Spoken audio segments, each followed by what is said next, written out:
Começa agora o programa TV Direitos Humanos. O TVDH é um projeto da Cátedra Unesco Unicap de Direitos Humanos, Dom Helder Câmara, produzido pela Escola de Educomunicação e Direitos Humanos da Unicap, a EduComDH, numa parceria com a Cátedra Luiz Beltrão de Comunicação. Eu sou o Juliano Domingues e ao meu lado nossa referência em Direitos Humanos, o professor Manuel Moraes. Muito obrigado, professor Manuel. Obrigado, professor Juliano, por mais essa oportunidade de debatermos temas relevantes sobre direitos humanos. No programa de hoje vamos conversar sobre fome e miséria. E para falar conosco sobre esse tema, a gente conta com o cientista político e sociólogo José Afonso Chaves, professor aqui da Unicap. Seja muito bem-vindo, professor. Obrigado, professor Juliano. Eu quero agradecer esse convite, de poder conversar com vocês, algo tão desafiador para o tempo presente da sociedade brasileira. Com o desemprego em alta e o aumento constante do preço dos alimentos, a vida dos brasileiros e brasileiras tem ficado cada vez mais difícil.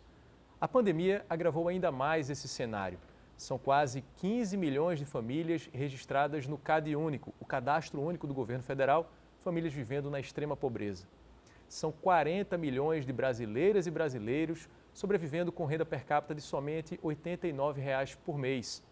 No país, há ainda quase 3 milhões de pessoas vivendo na pobreza, com renda entre R$ 90 e R$ 178. Professor José Afonso Chaves, primeira pergunta. Como chegamos até esse cenário? Quais os condicionantes que nos levaram a essa situação? Então, eu acho importante a gente iniciar essa conversa nessa tentativa de entender o processo que nos levou até aqui com a lembrança de José de Castro, alguém que já há muito tempo levantou a problemática da fome entre nós como uma construção sociopolítica. José de Castro dizia que a fome é um mal biológico, mas que tem causa social, Então, ele atentava justamente para essa produção social e política da fome.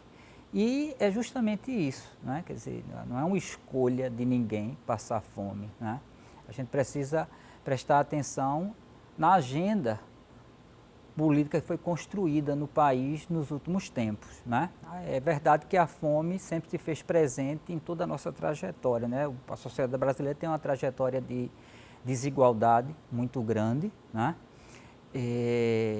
Mas é importante também perceber que outro tipo de agenda organizada pelo Estado brasileiro nos levou a sair do mapa da fome, Em 2014, o relatório da FAO daquele ano indicava que o Brasil tinha deixado o mapa da fome, justamente porque tinha reduzido a metade essa situação. E, posteriormente, em razão de todo um processo político que nos levou a isso, tem se adotado, e esse processo político foi feito para se adotar essa agenda, Que é uma agenda justamente de retirada do Estado enquanto aquele que, por obrigação legal, precisa ofertar seguridade social, serviços públicos de qualidade, Então, essa realidade, ela decorre dessa agenda que não privilegia a criação de emprego, não privilegia o bem-estar social. Veja que um dos primeiros atos desse governo atual foi justamente extinguir o CONSEA, o Conselho Nacional de Segurança Alimentar e Nutricional. Então, isso é um indicativo desse desenho político. Uma escolha política, quer dizer, Então, quer dizer, é muito indicador, Assim, a primeira atitude do governo não vai extinguir aquilo que diz respeito a um direito fundamental da pessoa humana, que é de se alimentar, Que é poder satisfazer essa questão de necessidade realmente, porque não dá para ninguém fazer nada se não se alimenta, Como é que vai ter saúde, como é que vai gozar a vida se você não tem direito ao alimento, Então, esse agravamento, essa explosão da fome decorre dessa agenda que foi adotada, que é uma agenda que não prevê investimentos, que não prevê criação de empregos. A gente sabe que a pandemia agrava toda essa situação, mas não é que a pandemia seja a responsável por isso, porque infelizmente a gente tem visto alguns discursos nesse sentido, Quer dizer, a leitura que tem sido feita e apresentada é muito assim, o Brasil está nessa situação por conta da pandemia. Mas note que antes da pandemia acontecer, muitos desses indicadores já estavam presentes, né? O patamar de desemprego era basicamente esse mesmo. Você tinha o dólar, quando a pandemia começa a aparecer por aqui, lá por volta de fevereiro, março, o dólar já passava de R$5, né? Então, quer dizer... já havia um processo de fragilização das políticas sociais. Um processo que, não é assim, que é um processo ilusório, né? Porque muito dessa agenda foi feita no sentido de que, olha, a gente vai fazer uma porção de reformas para trazer investimentos, né? Controlar o dólar e, na verdade, veja o que é que você tem aí. Né? Você já tinha um cenário que apontava para esse agravamento da fome, né? Então, é mesmo uma decisão, a gente pode dizer, né? Assim, a situação da fome no Brasil hoje, ou esse retorno da fome, né? Com todas essas situações que geram indignação, né? Pelo menos deveria gerar, né? Em mim gera, né?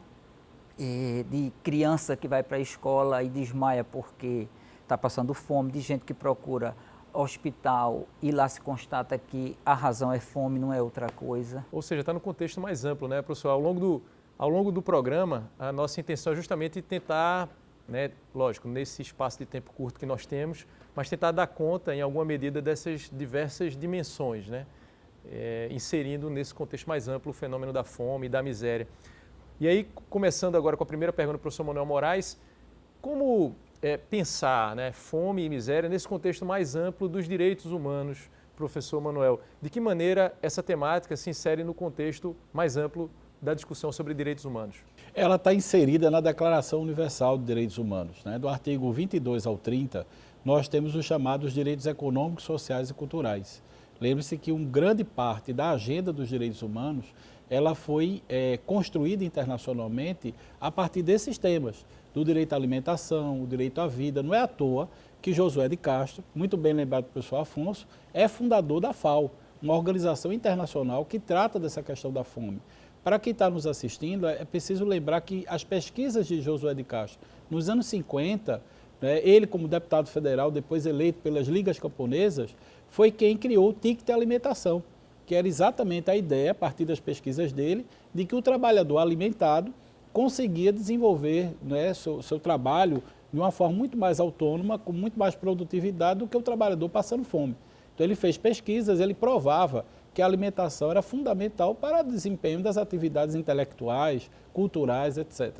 Então Josué realmente é um símbolo internacional da luta contra a fome. E se olharmos para as pesquisas de Josué de Castro e todos os grandes pensadores do mundo na época dos anos 50 e 60, a dificuldade era na produção. Havia um desequilíbrio na capacidade de produção de alimentos em função da falta de tecnologia. O que Josué de Castro e outras pessoas do mundo, a partir da FAO, descobriram é que a tecnologia ela foi se desenvolvendo. E o mundo, já nos anos 70, conseguia produzir alimentos para toda a humanidade. Então o problema já não era mais de produção, ou seja, não era mais um problema natural, era um problema essencialmente político.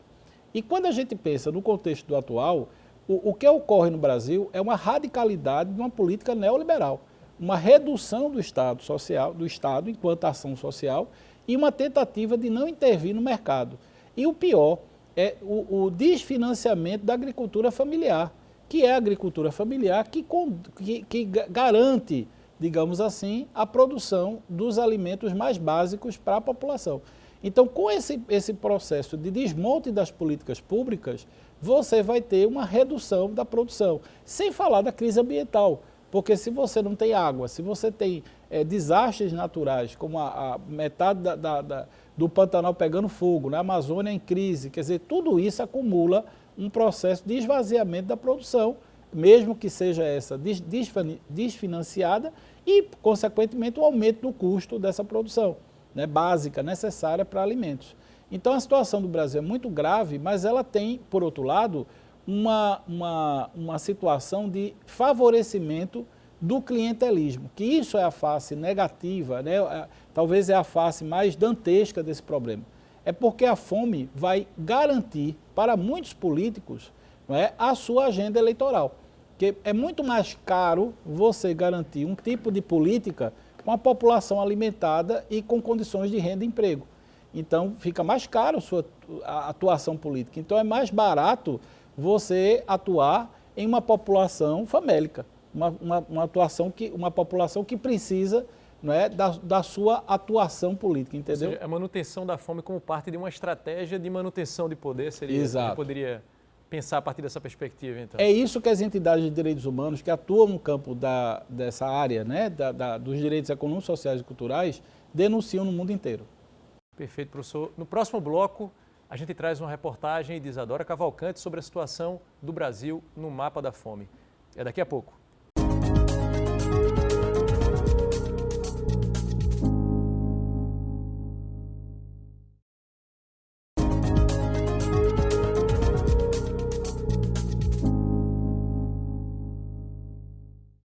Estamos de volta com o segundo bloco do TVDH, que nesta edição traz o tema Fome e Miséria. A gente abre esse bloco com a matéria de Isadora Cavalcante. Como o Brasil é o segundo maior exportador de alimentos do mundo e 116 milhões de brasileiros, ou seja, 55% da população, convivem com algum grau de segurança alimentar. Os números relacionados à fome no país são alarmantes. Além dos problemas relacionados à pandemia, para Paulo Mansan, dirigente estadual do MST, o Movimento Sem Terra, o agronegócio é um dos principais culpados da atual situação da fome.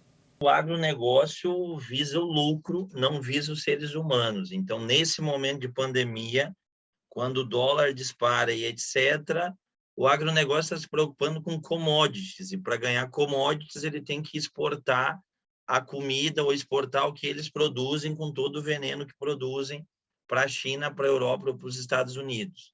Quem se preocupa em produzir alimento, então o agronegócio não só está matando o povo, porque não produz com a terra que tem comida para o povo brasileiro, mas está matando o planeta. Além do crescente investimento no agronegócio feito pelo governo federal, houve o esvaziamento dos programas para estimular a agricultura familiar e combater a fome, como o Bolsa Família, o Programa de Aquisição de Alimento, o Programa de Cisternas e o PENAI, o Programa Nacional de Alimentação Escolar, onde 30% da merenda deveriam ser de origem da agricultura familiar. O Brasil deixou o mapa da fome em 2014, mas voltou a ter dados assustadores. Segundo o estudo realizado pela Rede de Pesquisa em Soberania e Segurança Alimentar, mais de 43 milhões de pessoas não têm alimentos suficientes para cumprir com as necessidades nutricionais. E 19 milhões de brasileiros passam dias sem ter o que comer. Na atual situação da fome, os movimentos sociais têm sido de grande importância para dar apoio às necessidades e às famílias agricultoras. Paulo Mansan ressalta sobre a função do Estado neste cenário e o que é a fome.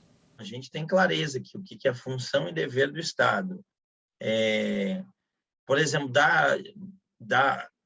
matar a fome do povo é dever do Estado brasileiro, é dever do Estado de Pernambuco. Porém, se não está fazendo, vamos deixar o povo morrer de fome, tem que resolver as necessidades imediatas, com ou sem o Estado, mas sabendo que a nossa luta é para que o Estado faça isso. Então, é um negócio que está bem claro. Então, por isso, essa nossa pegada. A fome, eu acho que é o momento extremo da desumanização do indivíduo, e isso faz com que deve fazer coisas. Hoje a gente foi nas palafitas para fazer o café da manhã, e uma menina que está lá, galega, disse, se vocês não tivessem vindo, eu não tinha o que comer. Então, eu estava pensando, assim, ela tem 3, 4, 5 filhos que estavam lá, uns 3 filhos. O que eu ia fazer? Aí ela falou, se for catar o sururu e tiver sorte, pegar o sururu ou o peixe, vai ter. Eu ia fazer o quê? Eu não ia pensar 2 vezes, eu ia roubar, ia pedir, ia roubar.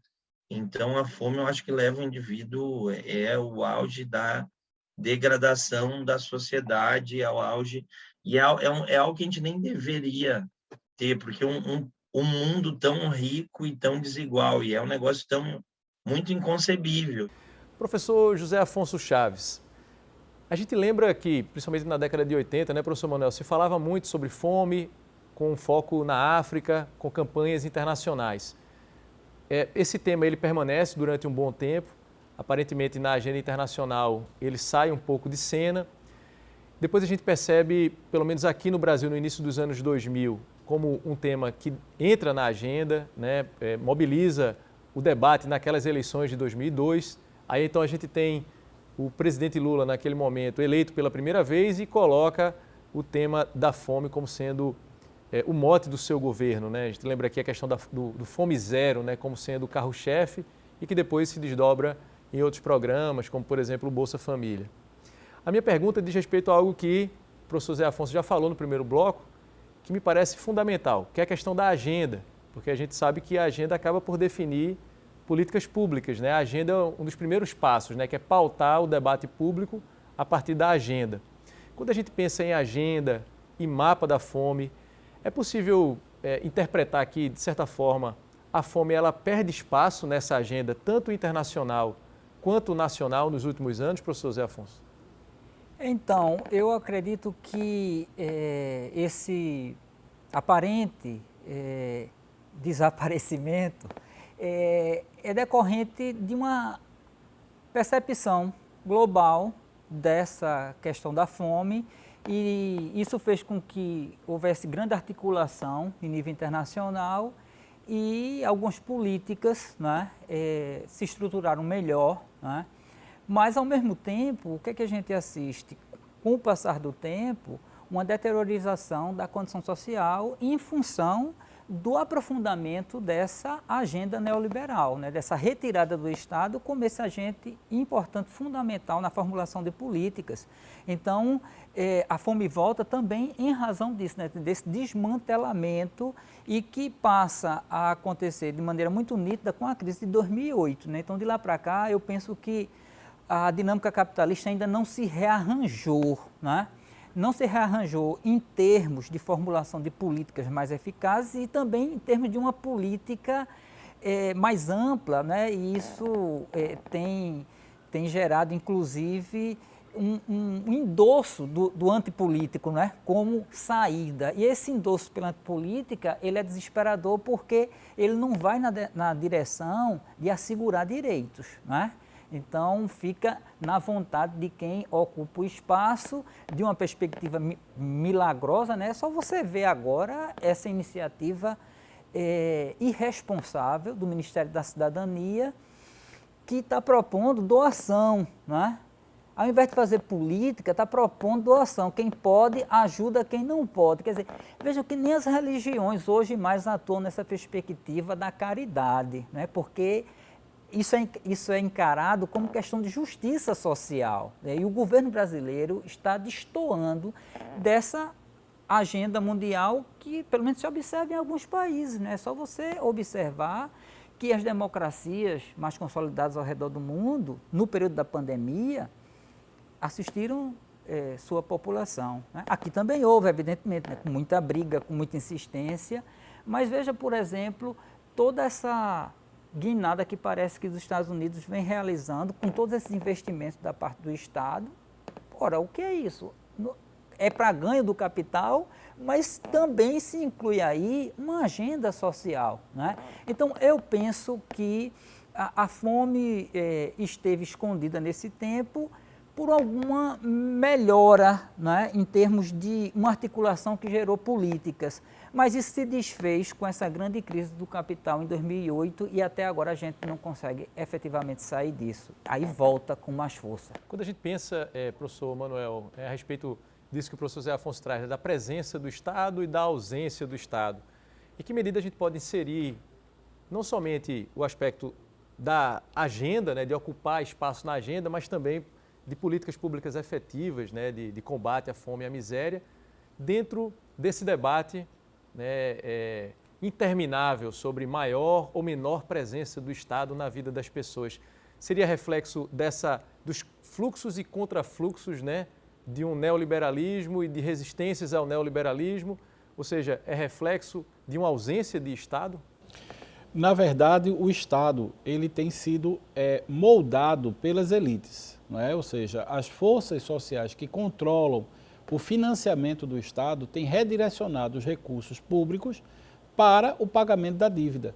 Nós temos hoje no Brasil o pagamento de dívida, a dívida inclusive que é financiada pelos bancos privados. O Brasil ele tem um cheque especial, vamos dizer assim, ele lança mão desse cheque especial para financiar o Estado, já que ele arrecada menos nos últimos anos. Então, esse cheque especial é caríssimo. E o governo brasileiro tem gasto trilhões com financiamento ao sistema financeiro. Então, nós chegamos a um ponto, Juliano, de ter autonomia do Banco Central. Isso é devastador do ponto de vista financeiro. Porque com a autonomia do Banco Central, o Banco Central dita o financiamento do privado. Então, quando você fala da volta da fome, da falta de financiamento para a agricultura familiar, não falta dinheiro para financiar os bancos que não estão em crise. Tem lucros absurdos. Os bancos privados no Brasil chegam a ter lucros que bancos internacionais não têm. Ou seja, nós estamos diante de um escândalo. O Brasil paga muito bem a sua dívida, que se tornou uma dívida cada vez mais privada, não é? Ou seja, não é dívida ao FMI, não é? Agências internacionais. É o cheque especial que o Estado usa para financiar suas políticas com os bancos privados do Brasil.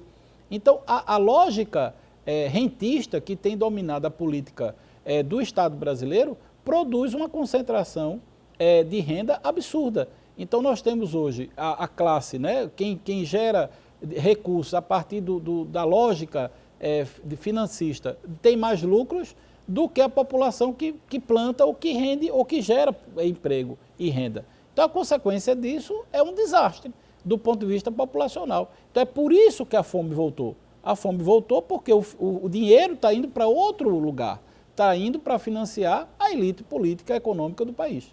E opera um outro tipo de lógica, né, do sistema capitalista, né? Quando a gente pensa a partir do funcionamento do sistema financeiro, né, o professor Manuel se referiu aos bancos, há quem atribua uma relevância também a esse aspecto, né? O professor Manuel citou Josué de Castro, o professor José Afonso também no primeiro bloco, dizendo é importante que o trabalhador esteja alimentado porque assim ele vai render mais. Mas cada vez mais o capital ele rende sem a necessidade do trabalhador, né? E aí há quem diga que justamente a precarização dessa rede de assistência ao trabalhador é fruto também desse processo. Quer dizer, se não precisa mais do trabalhador, quer dizer, se o capital rende a partir, né, dos juros, então eu não preciso mais alimentar a massa de trabalhadores, porque eu não preciso mais dos operários, né? Quer dizer, a lógica do sistema. Mas a gente vai falar sobre isso mais no próximo bloco. E no próximo bloco também a gente vai falar sobre a diferença entre pobre e miserável. Será que você que está acompanhando a gente sabe essa diferença? No próximo bloco a gente traz no quadro Fala Povo, é já já.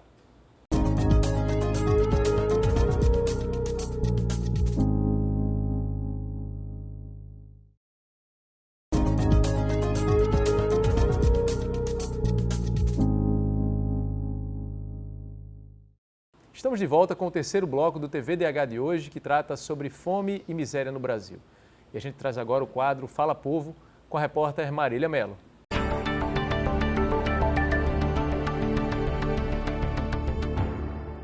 A pandemia trouxe dor e sofrimento a milhões de brasileiros e também a volta de um terrível fantasma, a fome. Mais da metade da população brasileira está nessa situação nos mais variados níveis, leve, moderado ou grave. E a insegurança alimentar grave afeta 9% da população, ou seja, 19 milhões de brasileiros estão passando fome em todas as regiões do país. O levantamento mais recente foi feito pela Rede Brasileira de Pesquisa em Soberania e Segurança Alimentar e Nutricional. Por isso, nós fomos às ruas procurar saber da população se eles sabem diferenciar pobres e miseráveis. Eu tenho uma leve opinião de que a gente tem uma diferença grotesca. O pobre é uma pessoa que está em em estado de pobreza. Uma condição de miserabilidade é uma condição de que você não tem acesso a muitos materiais, a muitos recursos, como alimentícios, para a relação da fome, acesso aos estudos, acesso à miserabilidade mesmo. Seria essa a minha concepção, a da pobreza. Realmente tem uma escassez, um limite, mas não chegar a uma condição de miserabilidade. Seria uma escala, o pobre em seguida descendo na escala em uma condição de miserável. Minha opinião existe sim uma diferença entre pobres e miseráveis e estaria na questão do acesso mesmo. O pobre seria aquela pessoa que não tem acesso a muitos recursos, mas consegue pelo menos ter alimentação, claro que com todas as dificuldades, com todas as limitações em que impõe, né, a classe em que ele está, mas o miserável seria aquela pessoa que está no estado pior, sabe? Que não tem acesso nem ao mínimo de nada, de educação, de alimento. Então, seria nesse sentido. Porque se a gente for pensar, né, na estrutura de sociedade que a gente vive dentro desse modelo capitalista, onde tem as pessoas, né, que vêm da sua força de trabalho, que são as pessoas, né, classe trabalhadora, né, na sua maioria se encontra numa situação de extrema pobreza, né, atualmente, diante desse cenário econômico de crise que a gente vive, tanto uma crise, né, sanitária, mas uma crise econômica, uma crise social. Então, as pessoas pobres e miseráveis, acaba que, de uma certa forma, não tem muita diferença, porque se a gente for pensar o que é considerado miserável, né? Quem são essas pessoas miseráveis? São as pessoas que são desprovidas dos seus direitos básicos, né? Como a moradia, a alimentação, né? A educação. Mas as pessoas pobres também estão desprovidos, né? Embora a gente saiba que tem pessoas que estão numa situação de maior vulnerabilidade, né? Então, eu não sei se seria consideradas pessoas miseráveis, assim, essa diferença categoricamente de miserável e de pessoas pobres. Professor Zé Afonso, professor Manuel, a gente fala sobre esse aspecto que a princípio parece meramente uma questão conceitual, né? Ou seja, a diferença entre pobreza e miséria, ou entre pobre e miserável. Queria que vocês falassem um pouco sobre a relevância do ponto de vista da definição, né, desses estratos no que diz respeito ao planejamento e implementação de políticas públicas. Por que é importante pensar a partir desses estratos? Por exemplo, quem se encontra entre pobres, quem se encontra entre miseráveis, ou aquela discussão sobre linha da pobreza, né, ou pobreza extrema, miséria. Professor Zé Afonso, por que é importante pensar a partir de aspectos conceituais? Porque aí você tem como tornar a política pública mais eficiente, né? Porque você reconhece a situação real dessas populações, né? Então, isso vai indicar prioridades, isso vai indicar por onde você deve começar, qual o tipo de alcance que se prevê na formulação de certas políticas. Então, quer dizer, esse diagnóstico e essa compreensão do que é a realidade efetiva da população assistida por uma política pública é fundamental para que você não venha desperdiçar recursos, para que você atinja o fim daquela política. Ora, a gente tendo diagnóstico, a gente tendo o desenho da situação, ainda assim se incorre em grandes erros e desperdícios. Então, quer dizer, sem isso, né, fica tudo muito mais difícil, né? Então, distinguir, né, quem está na pobreza, quem está numa condição de miséria, é um primeiro passo e um passo fundamental para uma formulação adequada de políticas públicas na perspectiva de atender a situação desses segmentos populacionais. Professor Manuel, denominar, né, classificar, tipificar esses estratos também pode ser interpretado como reflexo de uma conquista política, né? Ou seja, porque há um processo de reconhecimento dessa necessidade. Isso também, essa tipologia, né, seguida aqui no Brasil e que a gente, né, sobre a qual a gente tem falado aqui no programa, é algo dentro do padrão internacional, é algo que se trata também entre as instituições internacionais? Sim, inclusive, Júlia, na Unesco é preciso fazer uma homenagem, porque um dos primeiros programas de transferência de renda no Brasil foi coordenado pela Unesco no Recife, que foi o programa Bolsa Escola, que depois se tornou Bolsa Família, não é?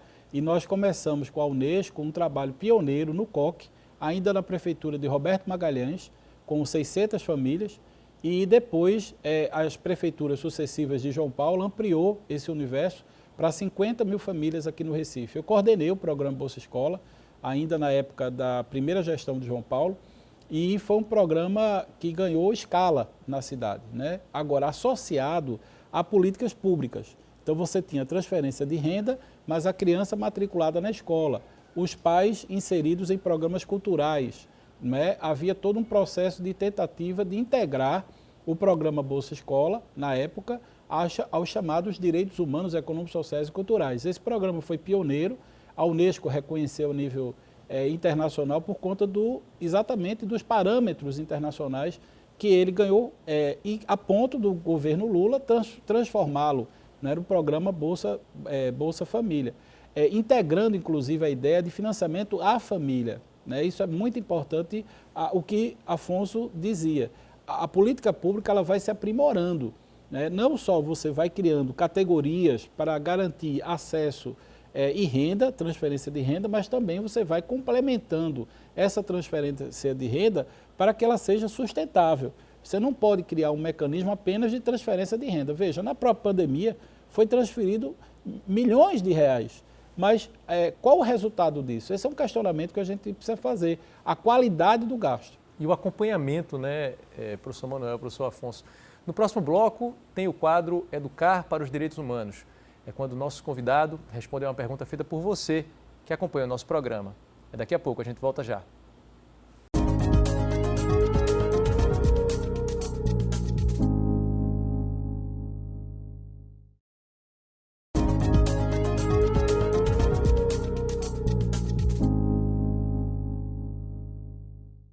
De volta com o quarto bloco do programa TVDH, nosso convidado agora respondeu uma pergunta feita por você, que acompanha o nosso programa, no quadro Educar para os Direitos Humanos.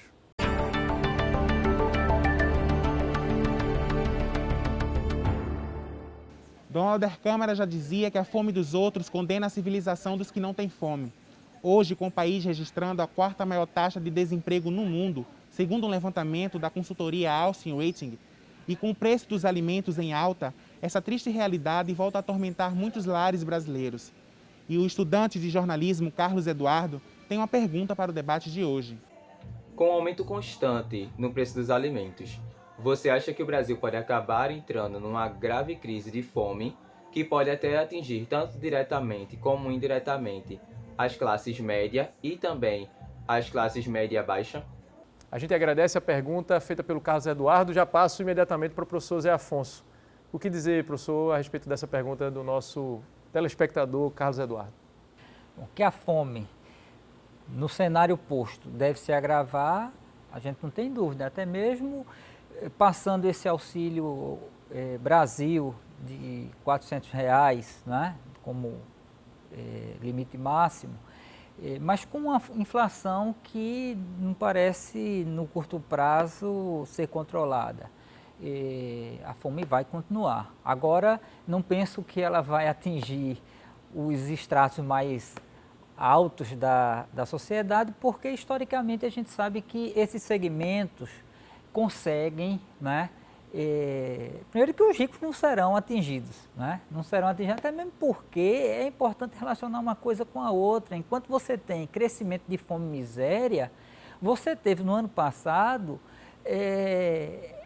mais concentração de renda, né? Veja aí que mais de 40 brasileiros adentraram a lista dos bilionários. Então, quer dizer assim, uma coisa está muito associada à outra. Então, esses segmentos não serão, evidentemente, atingidos, até mesmo porque, se restar pouco do Estado, esse pouco servirá a esses estratos mais elevados da sociedade brasileira. É o retrato da nossa trajetória de desigualdade.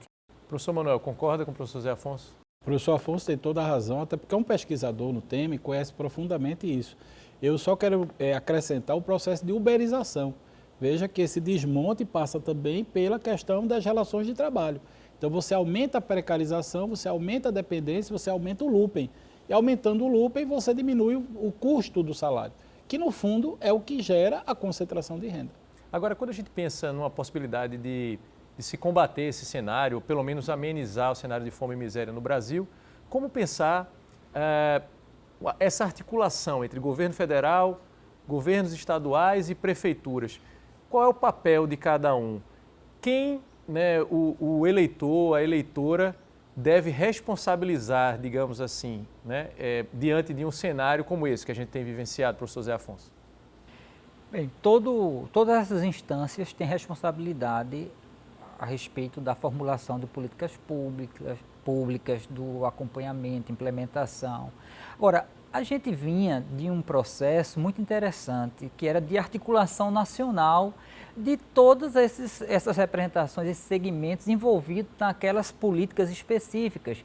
E isso ia dando volume, isso fazia com que esse compartilhamento, né, gerasse políticas públicas mais adequadas, eficientes. Então, eu penso que essa experiência de uma articulação nacional e que era assumida em nível federal, isso é fundamental, porque senão acontece aquilo que a gente viu na pandemia, né? Todo esse desencontro, né? O governo federal não fazia, Estado fazia de um jeito, Estado B fazia de outro, município nem se fala. Então, assim, é preciso existir uma condução. Sem essa condução, não é possível pensar uma efetividade nas políticas, também pelo modelo que a gente tem, né? O modelo que a gente tem, que é federativo, que em outros lugares você pode encontrar mais autonomia no âmbito local, mas não é o nosso caso aqui. Então, eu penso que o governo federal tem que formular política, tem que botar gente para conversar e vai descendo nas esferas. Professor Manuel, no bloco anterior o senhor se referiu à experiência do poder municipal. De que maneira as prefeituras podem atuar nesse sentido? Elas podem atuar de diversas formas. O problema é essa disparidade de financiamento. Nós temos 2.000 municípios que dependem efetivamente do fundo, do repasse de fundo financeiro da União para que ela possa existir. Então, você tem, por exemplo, uma disparidade enorme entre a prefeitura, por exemplo, de São Paulo, a uma prefeitura do interior do estado. Então, a gente precisa dividir essa questão da municipalidade em prefeituras que têm recursos, inclusive do royalties, do petróleo, né, que podem financiar políticas públicas importantes sem precisar da União. E uma grande massa de prefeituras que não tem recursos sequer para garantir o seu funcionalismo, não é?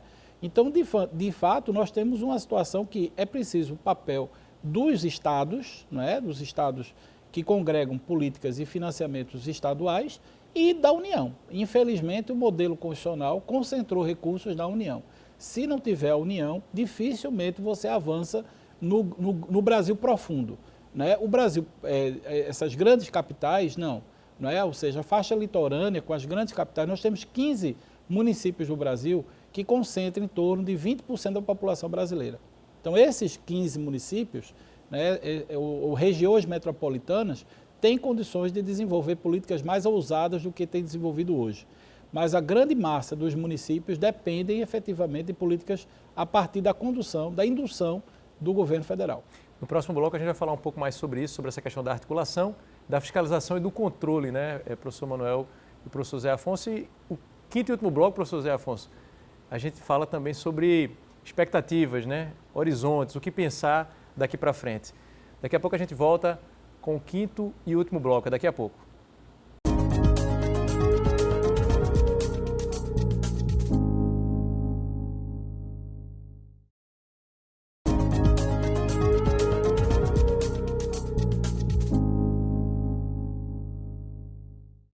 Estamos de volta com o quinto e último bloco do programa TVDH, que nesta edição trata sobre fome e miséria no Brasil. Professor Zé Afonso, professor Manuel, nesse último bloco vale a pena a gente falar sobre controle, fiscalização desse processo de efetivação de políticas sociais, especificamente as políticas voltadas para o combate à fome e à miséria no Brasil. Vale lembrar que no momento da implementação, primeiro da discussão sobre fome zero e depois mais especificamente do Bolsa Família, o professor Zé Afonso se referiu ao discurso, né? Ao discurso que grupos que se colocaram como barreiras à efetivação dessas políticas, o discurso se baseou principalmente tanto na especulação em torno de corrupção, né? Do quanto, na verdade, isso seria alvo de corrupção, mas também com o processo de estigmatização, né, desses grupos sociais, com a acusação de que com essas políticas as pessoas ficariam mais preguiçosas, ou então elas teriam mais filhos para assim ter mais acesso a determinados recursos. E o que a gente vê é que os dados, na verdade, contrariam essas especulações, né? Que o que aconteceu está longe disso. Professor Zé Afonso, que avaliação o senhor faz, né, passados esses anos, desse processo de implementação de políticas na história recente do Brasil e os resultados? Vejo como fundamental e digo mais, se não fosse essa experiência, né, a situação hoje seria bem pior, né? E é curioso que a gente vê, muitas vezes as pessoas admiram a Europa, né? Assim, as coisas como se dão, as relações, essa coisa toda, né? E não se pensa, não é, nunca que a Europa chegou àquele patamar de bem-estar social em função de políticas públicas profundas que o Estado realizou desde o segundo pós-guerra, né? Então, que gerou um nível de vida muito satisfatório, que hoje vem se perdendo, evidentemente, em função de retirada do Estado, né? E é curioso, né? Você admira isso, mas quando pensa para cá, a gente não tem direito, né? A gente não pode, né? Porque justamente vai ficar mais preguiçoso, né? Não vai gerar dinamismo, quando, você bem disse, os dados mostram justamente o oposto, né? Quer dizer, vamos pegar esse programa emblemático, né? Que é o Bolsa Família, e que as pesquisas que foram realizadas em torno do Bolsa Família demonstram justamente um alargamento da cidadania, né? Porque primeiro coloca as pessoas, né, num patamar mínimo de dignidade. As pessoas podem comer, né? As pessoas podem vestir, né? Vejo que há levantamentos que demonstram que até na questão da violência doméstica o Bolsa Família incidiu positivamente, ou seja, com o declínio de ocorrência de violência doméstica quando do acesso ao Bolsa Família. Então, quer dizer, é um programa exitoso, é um programa reconhecido internacionalmente e que está aí, assim, para ser desmontado, né? Está sendo desmontado e está se colocando em seu lugar algo que é bastante nebuloso até o momento, porque, inclusive, tem prazo de validade, tem uma série de indefinições. Então, eu penso que é importante insistir. Essa sua pergunta é muito necessária, porque nos faz, assim, repensar toda essa mitologia que foi criada em torno do Bolsa Família, né? Assim, de que geraria uma geração de gente preguiçosa, vagabunda, que não tinha disposição para fazer sua vida, quando não é isso que tem feito, né? Inclusive tem levantamentos e reportagens recentes que demonstram o sucesso, quer dizer, o êxito desse programa social e que infelizmente não se tornou um programa de Estado, né, entre nós. Veja você que todo mundo sabe disso, quer dizer, o Bolsa Família ele incide na dinâmica econômica também, né? Não sou eu quem digo isso, mas Marcelo Neri, estudioso profundo dessas questões da Fundação Getúlio Vargas, demonstra que a cada real investido no Bolsa Família se tem R$1,80 de retorno à economia brasileira. Então, quer dizer, para a gente que está nas grandes cidades, talvez a gente não consiga observar isso bem, mas pense no camarada lá no interior e que esse R$1 que entra, que diferença não faz, né? Então, eu acho que é fundamental, e a pandemia vem mostrar isso, né? Quer dizer, esse discurso da retirada do Estado é um discurso falido, infelizmente. Aqui é curioso como ainda tenta se apostar nesse tipo de saída, né? Quando o mundo vem revendo, né? O mundo vem revendo isso, né? Quer dizer, sem essa articulação, esse controle do Estado, a gente vai ter essa situação que o mundo vem enfrentando, porque você tem uma coordenação mundial para o enfrentamento da pandemia, né? Então, quer dizer, os pobres terminam sofrendo muito mais, porque, por exemplo, a situação de vacinação nos países mais empobrecidos é sofrível ainda, né? Então, quer dizer... Professor Manuel, e a gente observa que mesmo aqueles grupos, né, tanto da sociedade organizada quanto grupos políticos que naquele momento, no início dos anos 2000, se colocaram como opositores a iniciativas nesse sentido, acabaram absorvendo na sua agenda política, né, anunciando em campanhas eleitorais iniciativas semelhantes. Isso pode ser interpretado, em alguma medida, como um atestado de que políticas nesse sentido, elas são não somente absolutamente necessárias nesse sentido, mas também rentáveis do ponto de vista político, eleitoral? Totalmente. Veja, Juliano, nós estamos diante de uma situação limite e que quem tem chamado a atenção dessa situação limite no mundo é o Papa Francisco, através da economia de Francisco. Veja, então hoje já existe de fato um farol dessa luta internacional, que é o Papa, chamando a atenção a partir de suas cartas conciliares, tanto a Laudato Si como a Fratelli Tutti, da necessidade de redimensionar essa questão da concentração de renda e o papel do Estado e das políticas públicas em relação à assistência, né, social ao encontro dessa população. Então, nós temos hoje, de fato, um desafio global e dentro de pensarmos na questão eleitoral, a gente não pode cair no eleitoralismo, né, ou seja, na politicagem. Então, é muito sério o que a gente está assistindo hoje no Brasil, né? Por exemplo, existe uma política que se avizinha de transferência de renda em pleno período eleitoral. É um plano que se estabelece para um ano, apenas e coincidentemente é o ano eleitoral, e que não tem nenhum tipo de controle, né? Você não tem acompanhamento, você não tem uma política pública acompanhando a transferência de renda. Eu tive na Prefeitura do Recife a oportunidade de trabalhar, Juliano, com Cândido Pinto. Ele era o presidente da Imprel e eu era representante da Secretaria da Educação nesse projeto Bolsa Escola. E eu me lembro que as primeiras reuniões que eu tive com o Cândido, a preocupação dele era não ter o recadastramento, criar um sistema que a gente pudesse cadastrar uma única vez a família e ali ter dados suficientes para acompanhar todo o processo de desenvolvimento do programa. E nós criamos o cadastro, a gente chamava de cadastro social na Prefeitura do Recife. Era um cadastro que envolvia até dados sobre lixo, sobre a questão da localização, havia um georreferenciamento inicial, naquela época tudo era muito novo, e a política foi toda ela focalizada. Isso a Unesco entende como boa prática, você focalizar a política. Então, porque cada realidade de uma cidade complexa, como a de Recife, por exemplo, ou do Estado, tem sua realidade econômica e os ciclos necessários de financiamento e de acompanhamento. Sem que você tenha política, planejamento, né, em gestão, o risco que a gente tem é ter programas provisórios, impactos muito superficiais e, por que não dizer, uma lógica eleitoreira e não uma lógica democrática. Porque, veja, a transferência de renda é um direito humano. Aliás, o Brasil tem uma lei, que é a Lei Suplicy, que garante política de renda mínima no Brasil.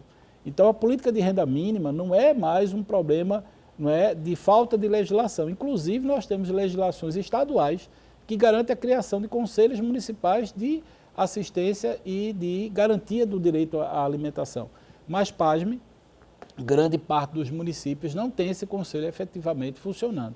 Então, a gente está vivendo aquilo que a gente chama de desmante, erosão, né? Ou seja, quando você não tem essa política de acompanhamento, acontece o que o Papa tem chamado a atenção, quer dizer, uma política, o ser humano se tornando cada vez mais individualista, não é? E esse individualismo levando à falta de empatia. Né? Você vê pessoas, como disse o professor Afonso, comprando osso, não é? Comprando pé de galinha, e as pessoas não se incomodam com isso, né? Pessoas voltando a comer lixo. Né? A gente nunca pode esquecer que no Recife teve uma cena, Juliano, com isso eu concluo, que foi de um flagrado, uma matéria em que uma pessoa comia uma carne que na verdade se descobriu que era um seio que foi extraído no hospital de uma pessoa que teve câncer. E isso foi parar no lixão e foi feito o flagrante da pessoa comendo esse tipo de lixo hospitalar. Isso comoveu o estado de Pernambuco, isso gerou uma comoção impressionante na época. Infelizmente, a gente voltou a ter o lixão, né, a ter as pessoas comendo lixo. Infelizmente, professor Manuel, professor Zé Afonso, nosso tempo chegou ao fim. Agradeço demais a presença do professor Zé Afonso. E nesse agradecimento, peço para que o professor Zé Afonso fale 30 segundinhos sobre perspectiva. O que é que o senhor espera daqui em diante? É continuar, né, nessa luta, e eu penso sobretudo para nós educadores, né, de não assim, desistir nunca de fazer esse enfrentamento, né, porque é importante, né, assim, trazer pessoas que tenham essa indignação e transformar essa indignação em participação, em ação, na perspectiva de mudar isso. Né? O Josué de Castro, ele foi contratado numa empresa para tornar a produtividade maior dos trabalhadores, né? E aí ele se deu conta, né, que a questão não era essa, a questão era que o pessoal passava fome, e esse era o problema e o grande desafio. Então, que a gente tenha coragem de continuar a fazer isso. Maravilha, a gente começou com o Josué de Castro, encerra com o Josué de Castro. Professor Manuel, mais uma vez, muito obrigado. Eu que agradeço, Juliano. E nessa despedida, perspectivas, o que é que o senhor visualiza para o horizonte? O Papa Francisco anuncia a economia de Francisco. Precisamos voltar à ideia de solidariedade, não é, de defesa da dignidade humana e da possibilidade de acreditarmos que juntos é possível transformar essa realidade. Muito obrigado, professor Manuel, Muito professor obrigado. Zé Afonso. O TVDH é um projeto da Cátedra Unesco Unicap de Direitos Humanos do Helder Câmara, produzido pela Escola de Educomunicação e Direitos Humanos da Unicap, a Edu com DH, numa parceria com a Cátedra Luiz Beltrão de Comunicação. Acompanhe a gente nas redes sociais e no nosso canal do YouTube. Até a próxima!